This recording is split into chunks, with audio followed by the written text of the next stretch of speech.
à tous et à toutes les amis, c'est Mister Tianchi pour un nouveau top, j'espère que vous allez bien.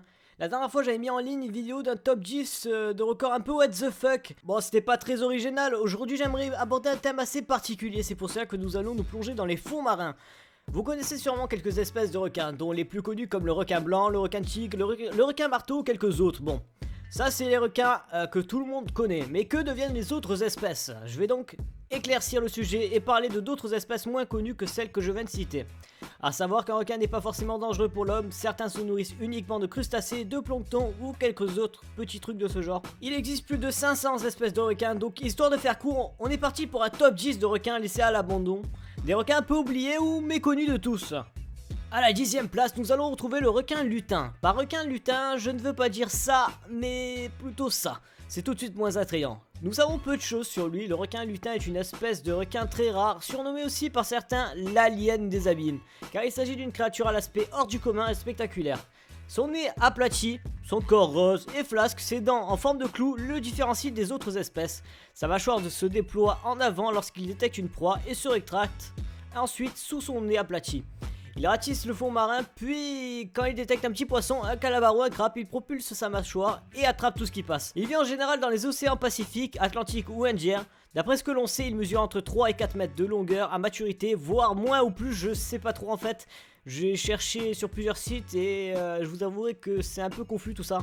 On le trouve quasiment à la surface jusqu'à plus de 1000 mètres de profondeur. Il a été découvert pour la première fois au Japon dans la baie de Sagami au large des côtes de Yokohama. Je sais pas trop si ça se prononce comme ça. Ce serait un pêcheur local qui l'aurait capturé. Récemment on en aurait découvert aussi un au large de l'Australie. Ils ont été tous deux capturés mais malheureusement ils n'ont pas survécu et sont aujourd'hui exposés dans des musées. À la 9ème position, je vais parler d'un requin que j'affectionne particulièrement. Celui-ci est assez drôle car il se sert de sa queue pour tromper sa proie. Ce n'est d'autre que le requin renard.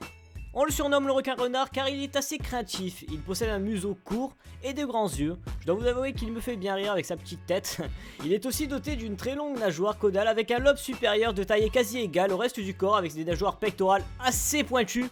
Sa peau est extrêmement soyeuse et réfléchit la lumière, c'est pourquoi l'on peut penser qu'il utiliserait la réflexion de la lumière sur sa peau afin d'hypnotiser ses proies avant de les frapper avec sa queue. Très rare à observer, les meilleurs endroits pour les rencontrer sont la mer Rouge et pas loin de quelques îles aux Philippines.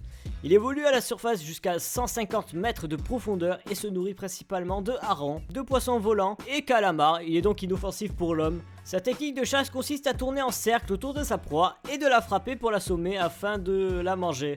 C'est assez fourbe quand même. À la 8ème position, j'ai choisi le requin citron. Vous vous en aurez sûrement douté, il est appelé ainsi car il a une couleur plus jaune que les autres requins. Le requin citron se rencontre de la surface jusqu'à 90 mètres de profondeur le long des côtes et des récifs de corail. On le trouve essentiellement dans les côtes de l'Atlantique et Pacifique du Nord et du Sud américain, mais aussi dans les îles du Pacifique et sur la côte ouest de l'Afrique. Il est un peu partout. Il peut vivre jusqu'à 20 ans, les adultes ont un déplacement de 3000 km², ils restent en groupe de 3 ou 4 et leur principale activité de la journée est de chasser leur proie. Autant vous dire qu'ils n'ont pas l'air de s'ennuyer. C'est un des rares requins qui survit en captivité, son alimentation se compose principalement de poissons, donc 80% de poissons environ à mon avis, mais peut aussi comporter des mollusques et des crustacés, et parfois même quelques oiseaux. Pas de chance pour eux quand même. Il lui arrive de manifester une certaine agressivité envers le plongeur si ce dernier constitue un obstacle à ses yeux. On continue avec la 7ème position avec le requin zèbre. Non, je rigole, ça ressemble plutôt à ça. Ouais, ce truc-là est un requin. On le trouve habituellement dans des endroits abrités des courants entre 5 mètres et 30 mètres de profondeur dans les zones tropicales et tempérées chaudes.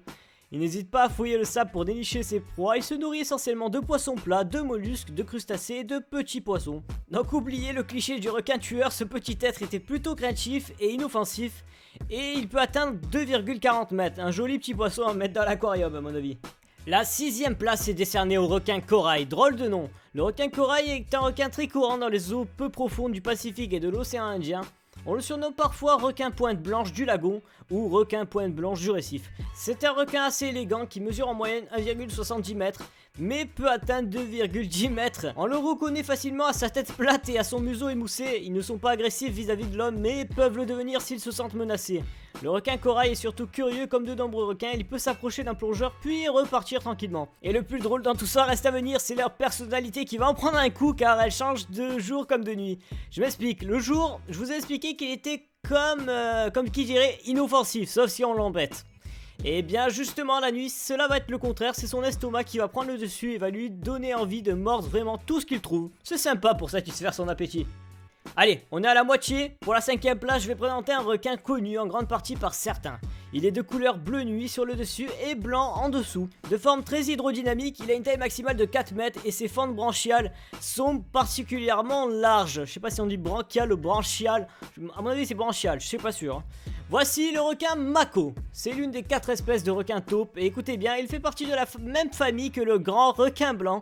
Et oui, au niveau de sa vitesse de déplacement, je pense que les autres n'ont qu'à continuer de bouffer du plancton car il est capable d'atteindre 75 km/h. Ce qui fait de lui le requin le plus rapide du monde. Bien évidemment, qui dit famille de requins blancs dit carnivore, surtout que celui-ci pèse son poids jusqu'à 450 kg quand même. On peut l'observer un peu partout sur le web, faire des sauts à la surface de l'eau assez badass. Sincèrement, je pense que celui-ci mérite d'être connu au même titre que son cousin, le grand requin blanc. Pour la 4ème place de ce classement, nous allons jouer à un jeu. Je vais à présent vous montrer 4 images à l'écran. Je vais vous laisser 5 secondes pour trouver le bon requin. Ok, c'est parti. 5, 4, 3, 2, 1, voilà. Alors, bon ok, allez, j'arrête le troll. C'était l'image 4 pour ceux qui ne l'auraient pas compris. Ce petit requin se prénomme le requin tapis par son allure un peu furtif. Il aime se dissimuler dans les abris souterrains et même des épaves. Bien que celui-ci semble peu réactif, il est capable d'être très rapide. Il mesure de 2 mètres à 3,5 mètres et ne montre aucune agressivité envers l'homme. Comme tous les requins de fond, le requin tapis attend tranquillement qu'une proie passe à sa portée, telle une pieuvre, un homard ou un poisson osseux. Il la saisit à l'aide de ses dents acérées en forme de crochet et la dévore. Il semble même être devenu ami avec les crevettes de corail car ces dernières jouent un rôle de nettoyeuse pendant que le requin se repose sur le fond. Les crevettes les débarrassent de leurs parasites. Ah là là, rien de mieux que quelqu'un à notre service pour nous aider à mieux dormir. On rentre enfin dans le top 3. Pour la 3ème position, je vais vous parler du requin océanique. Il est très facile à reconnaître avec sa forme massive. Son corps est gris, bronze ou beige sur le dessus et blanc en dessous. Il possède de très grandes nageoires pectorales et une nageoire dorsale très haute. Les extrémités de ces 3 nageoires sont arrondies et de couleur blanc nacré. Le requin océanique fait partie des espèces de requins considérées comme dangereuses pour l'homme. Il est assez marrant parce qu'il est très souvent escorté par des poissons pilotes. Eh oui, monsieur a un gang. Il se nourrit de tous les poissons océaniques de osseux, comme des thons ou les barracudas, de cadavres de baleines, de tortues ou de cartilagineux. Heureusement que j'ai noté ce mot-là. Ou de cartilagineux comme des raies ou des requins. Sacré cannibale quand même. Ils se bouffent entre eux, putain. Il ressemble un peu au requin tigre car il mange même les ordures. Il fait donc office de poubelle des mers. Ouais, c'est embarrassant mais au moins il nettoie les mers. En 2ème position, le requin pèlerin est dans la place, prêt à envoyer du lourd. Pouvant atteindre 12 mètres de long pour une longueur moyenne de 10 mètres, ce requin est considéré comme le 2nd plus grand poisson vivant actuellement sur Terre. Facilement reconnaissable avec sa haute nageoire dorsale et sa bouche distendue lorsqu'il se nourrit, le requin pèlerin se rencontre dans les océans et mers tempérées. Il est massif et se déplace assez lentement. Ce requin est parfaitement inoffensif pour l'homme et se nourrit principalement de plancton, d'algues ou bien d'animaux microscopiques qu'il absorbe par sa très large bouche. On arrive enfin à la 1ère position. Précédemment, je vous ai dit que le requin pèlerin était 2e requin le plus grand du monde. Eh bien, j'ai gardé le suspense pour le final de cette vidéo. Voici le requin baleine. Pouvant exceptionnellement atteindre 20 mètres de long pour une masse de 34 tonnes. Vous imaginez quand même 34 tonnes. Ce requin est considéré comme le plus grand poisson vivant actuellement sur Terre. Il peut mesurer de 4 à 14 mètres de long. Cette espèce que je trouve fascinante se situe dans les mers ouvertes et les océans tropicaux et chauds. Sa durée de vie est estimée entre 100 et 150 ans. C'est un truc de fou.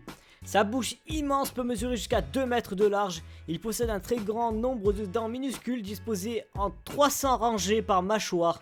Les 5 paires de fentes branchiales très longues, outre leur fonction respiratoire, servent à filtrer l'eau pour en séparer la nourriture avant de l'ingurgiter. Le même mode alimentaire que les baleines, d'où son nom. La peau du requin baleine est plus épaisse et la plus dure que celle de toutes les autres espèces dans le monde, atteignant jusqu'à 15 cm d'épaisseur. Elle est couverte de denticules dermiques, c'est son principal moyen de défense. Rien de mieux que pour finir ce top avec quelque chose de badass. Voilà les amis, c'est fini pour ce top 10 des espèces mises à l'abandon. J'espère que ce thème vous aura plu, surtout que j'ai essayé de mettre un fond qui convient parfaitement à ce sujet, donc pas besoin de GTA, pas besoin de Call of Duty. On met quelque chose qui convient au thème. N'hésitez pas à laisser un petit pouce bleu et à me donner vos avis dans les commentaires. Merci d'avoir regardé cette vidéo. A bientôt tout le monde, c'était Mr. TNT.